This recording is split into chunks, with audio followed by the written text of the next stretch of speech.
So Roger said, okay, well, you can direct it, and we're gonna have lunch together, and I'm gonna tell you how to direct.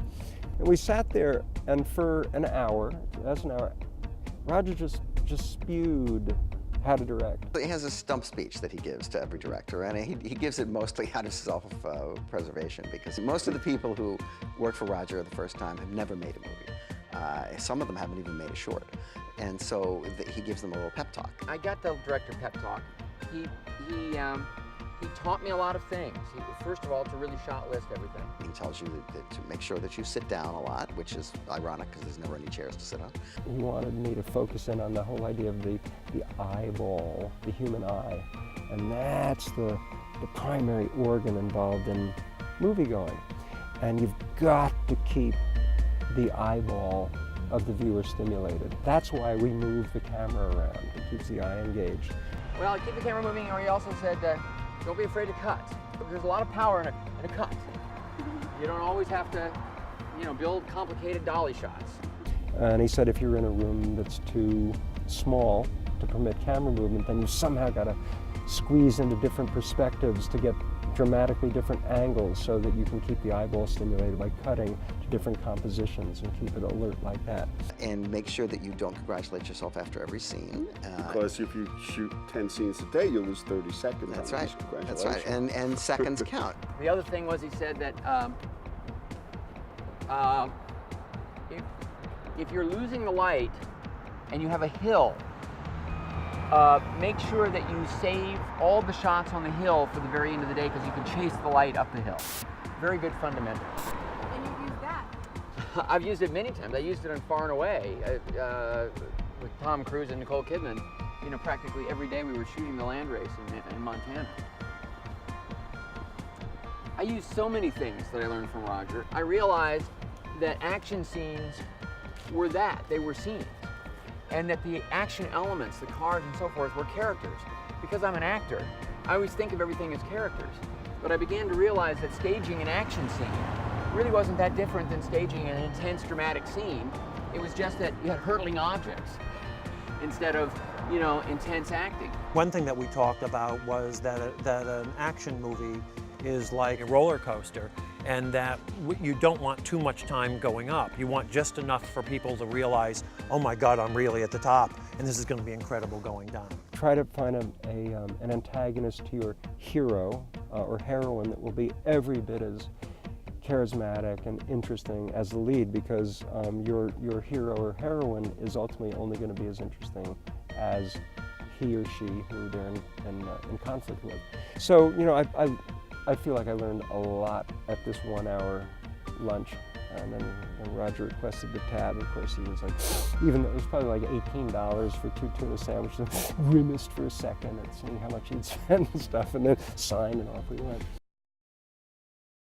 He took me across the street to the little restaurant, which is now closed over there, and he said, bring a pad. And I wrote everything down. I got a 2.5 hour instant filmmaking course from Roger that was so intense that I still have this pad, and if you follow it, you can't miss. There's a solution for everything that could go wrong, okay?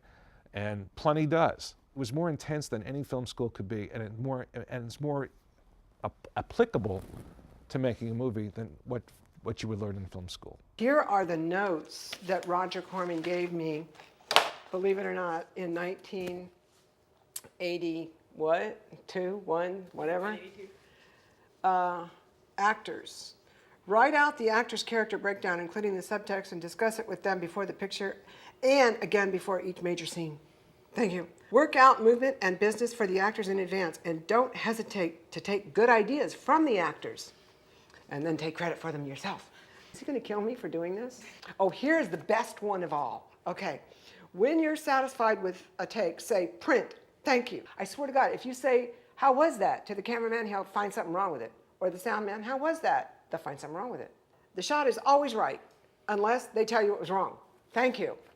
Uh-huh. I mean, can you imagine? He probably stayed up all night doing this stuff. I bet he doesn't even have this list anymore, Oh, any plans to get Penelope to France? Look at that. It's just designed for me. Is that sweet? Is there any plans to get Penelope to France? Evidently not, because I didn't go. Oh, look at, move camera. Right right side, then next. Never improvise on the set, on camera. Crew, always keep moving to the next shot. It's probably me sitting in there taking notes from him, you know. I don't know. It's kind of my handwriting. If I'm scared, I write like that.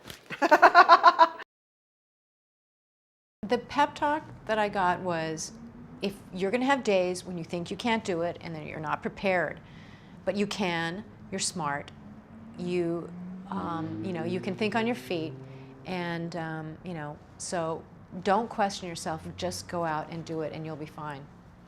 And then I remember on the last day of the final dub, we only had 3 days to pre-dub and dub the movie.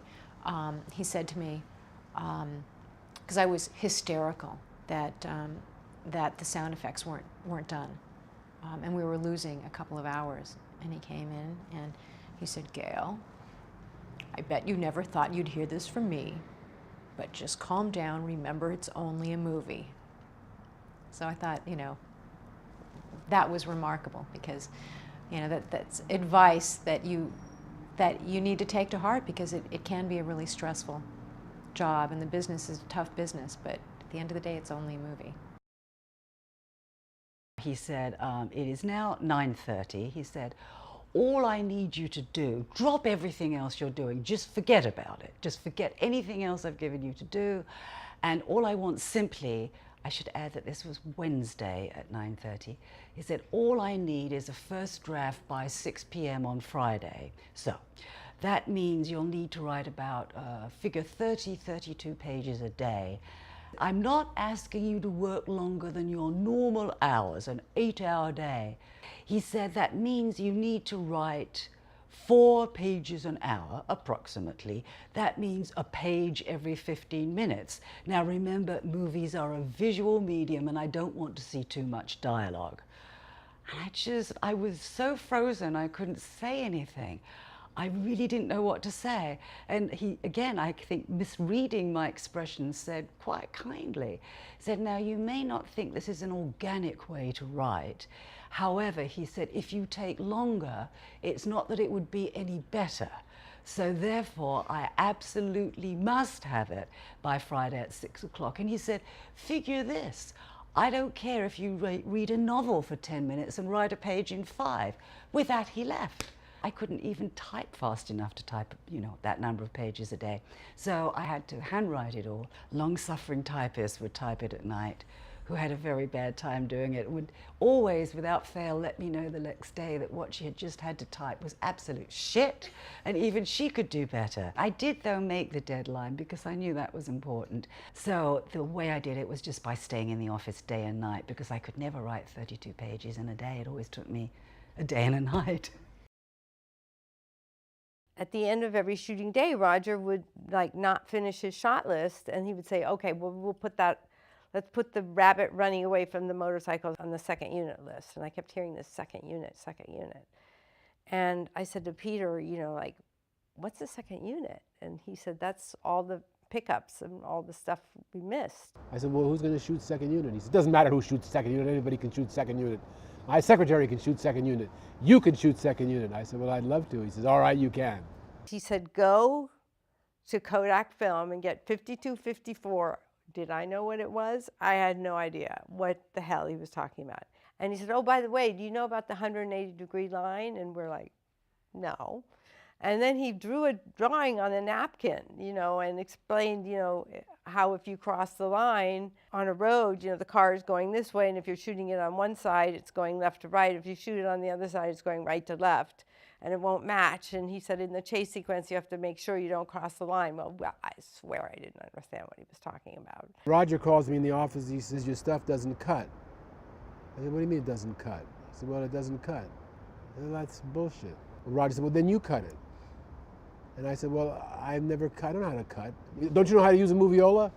I said, well, no. He said, well, go down and see Dennis. He'll show you. And I cut my sequences together, and Roger looked at it and said, fine. And that was that. So that's how I learned to edit.